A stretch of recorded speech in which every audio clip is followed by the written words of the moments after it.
So the first reason I'm proposing why people reject salvation is because it is not attractive. It is simply not attractive. It is not appealing. Okay? So if something is not attractive, if something is not appealing, you're not even going to come to see that it has something that you need. The fish are attracted first. And when they come, they find that at the end of that hook is a worm. What they don't know is that when they bite it, the hook goes into their jaws. Okay? But Jesus is telling them it's the same principle. It must be attractive. So people often do not reject Jesus. We need to understand that. They reject how he is portrayed. They reject how he has been presented to them. Okay? So it's not that they're rejecting Jesus, because at that point they don't know Jesus.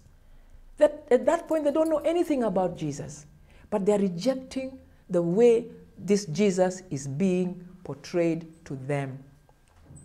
A lot of people associate salvation with, let me just talk about 4 different things. They associate salvation, number 1, with poverty. Okay? That poor pastor down the road whose children go hungry and they're wearing tattered clothes and they lack school fees. You're telling me that is what should attract me to your salvation? They look at Christians and they say, I don't want to be poor.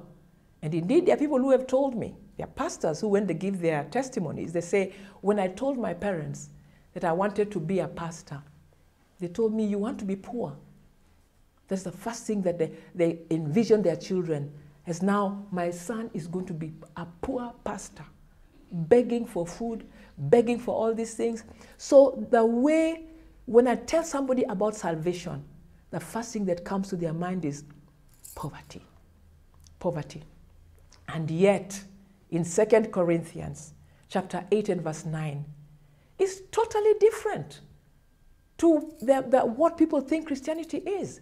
Because we are told that Jesus Christ, although he was rich, yet for our sakes, he became poor. Why? So that the pastor can now portray poverty? Says no. So that by his poverty, we might become rich. So the person that is portraying poverty is not portraying what the Word of God says. The Word of God says that Jesus became poor so that we might be rich.